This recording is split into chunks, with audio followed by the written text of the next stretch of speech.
सावित्रीबाई फुले शिक्षण प्रसारक मंडल संचालित रेणुका हाईस्कूल सातारा परिसर औरंगाबाद। मैं सह शिक्षक सिहारालयम भी आपका स्वागत करता हूँ। विषय हिंदी, कक्षा 9वीं, लेक्चर 1, चैप्टर 1, चांदनी रात। मैथिली लेखक मैथिली शरण गुप्त। लेखक मैथिली शरण गुप्त का परिचय। जन्म 3 अगस्त 1886, चिरगांव, झांसी, उत्तर प्रदेश। मृत्यु 12 दिसंबर 1964। मैथिली शरण गुप्त जी खड़ी बोली के महत्वपूर्ण कवि है। आपकी रचनाएं मानवीय संवेदनाओं, विशेषता नारी के प्रति करुणा की भाव से ओतप्रोत है। प्रमुख कृतियाँ साकेत, महाकाव्य, यशोधरा, जयद्रथ वध, पंचवटी, भारत भारती, खंडकाव्य, रंग में भंग, राजा प्रजा आदि नाटक। पद्य संबंधी खंडकाव्य। इसमें मानवीय जीवन की किसी एक ही घटना की प्रधानता होती है। प्रासंगिक कथाओं को इसमें स्थान नहीं मिलता। प्रस्तुत अंश पंचवटी खंड काव्य से लिया गया है। प्रकृति की छटा का सुंदर रूप बड़े ही माधुर्य के साथ अभिव्यंजित हुआ है। चांदनी रात का मनोहारी वर्णन सुंदर शब्दों में चित्रित किया गया है। चारु चंद्र की चंचल किरणें खेल रही है जलथल में, स्वच्छ चांदनी बिछी हुई है अवनी और अंबर तल में। इन पंक्तियों का अर्थ देखिए। चांदनी रात में आकाश में सुंदर चंद्रमा शोभायमान है। उसकी चंचल किरणें झिलमिल झिलमिल करती हुई अटकलियाँ कर रही है। ऐसा लगता है जैसे वे जल और जमीन के साथ खेल रही हो। चंद्रमा का निर्मल प्रकाश पृथ्वी पर और समूचे नभमंडल पर फैला हुआ है और वह उन्हें प्रकाशित कर रहा है। अगली पंक्तियाँ देखिए। पुलक प्रकट करती है धरती हरित तृणों की नोकों से, मानो झूम रहे हैं तरु मंद पवन के झोंकों से। इन पंक्तियों का अर्थ देखिए। इस अवसर पर पृथ्वी अत्यंत प्रसन्न है। वह अपनी प्रसन्नता पृथ्वी पर उगी हुई हरी हरी घास के नोकों से प्रकट कर रही है। मंद मंद हवा के झोंकों से पेड़ पौधे भी झूम रहे हैं और ऐसा लगता है जैसे वे भी अपनी खुशी प्रकट कर रहे हैं।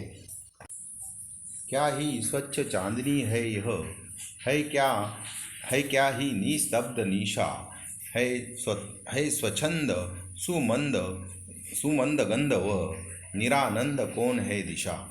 इन पंक्तियों का अर्थ देखिए।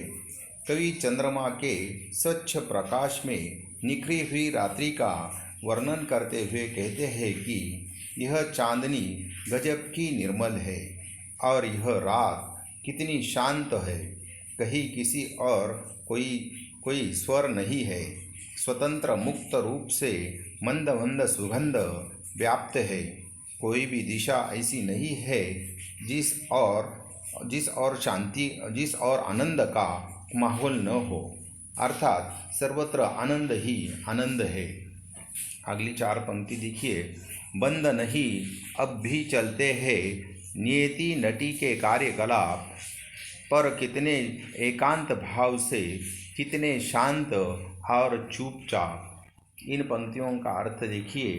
कवि कहते हैं कि कोई भी गतिविधि बंद नहीं है। रात्रि रूपी नटी के सारे कार्यकलाप अब भी पहले जैसे चल रहे हैं। विशेषता यह है कि सब कुछ बहुत ही शांत ढंग से और एकांत भाव से चुपचाप हो रहा है। कहीं कोई कोलाहल नहीं है। बेखेर देती वसुंधरा मोती सबके सोने पर, रवि बटोर लेता है उनको सदा सवेरा होने पर। इन पंक्तियों का अर्थ देखिए। कवि चांद तारों की तुलना मोतियों से करते हुए कहते हैं कि जब सब लोग सो जाते हैं तो पृथ्वी आकाश में चांद तारों के रूप में मोती बिखरे देती है। जब सवेरा होता है, सवेरा यानी सुबह होती है, तो ऐसा लगता है जैसे सूर्य इन मोतियों को हमेशा बटोरे लिए जाता हो, अर्थात सुबह उजाला हो जाने पर आकाश में चांद तारे लुप्त हो जाते हैं। अगली पंक्तियाँ देखिए।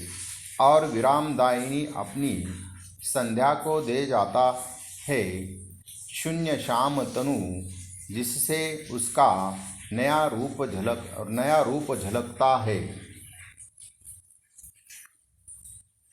कवि कहते हैं कि सुबह होने पर बटोरे हुए ये चांद तारे रूपी मोती सूर्य उसी को विश्राम देने वाली संध्या को सौंप जाता है, अर्थात शाम होने के बाद चांद तारे आकाश में फिर चमकने लगते हैं और वे मोतियों का आभास कराने लगते हैं।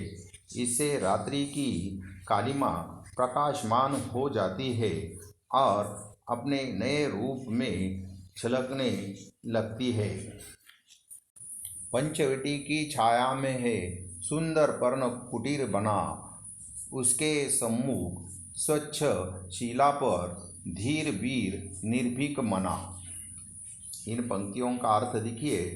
कवि पंचवटी का वर्णन करते हुए कहते हैं कि पंचवटी वट के 5 वृक्षों की छाया में घास फूस और पत्तों के छप्पर वाली एक सुंदर झोपड़ी बनी हुई है। उसके सामने एक साफ सुथरी शिला है। शिला यानी बड़ा पत्थर। उस शिला पर एक दृढ़ मन वाला और निडर योद्धा विराजमान है। आखिर की 4 पंक्तियाँ देखिए। जाग रहा है कौन धनुर, जबकि भुवन भर सोता है। भोगी कुसुमायुक्त योगी सा बना दृष्टिगत होता है। इन पंक्तियों का अर्थ देखिए। कवि कहते हैं कि इस समय संसार के सारे लोग सो रहे हैं, पर यह धनुषधारी कौन है जो रात्रि में इस समय जाग रहा है। वे कहते हैं कि यह कामदेव सा भोगी गृहस्थ कोई सन्यासी जैसा बना हुआ सा दिखाई देता है। संसार पुलक, रोमांच, खुशी। कार्यकलाप यानी गतिविधि। कुटीर यानी झोपड़ी अथवा कुटिया। निर्भीक यानी निडर। धनुर यानी तीरंदाज। कुसुमायुद्ध अनंग कामदेव। दृष्टिगत यानी दिखाई पड़ता हो। धन्यवाद। यहीं पर यह सुंदर कविता समाप्त होती है। अगले लेक्चर यानी लेक्चर 2 में हम बिल्ली का बिलन गुड़ा पाठ देखने वाले हैं। धन्यवाद।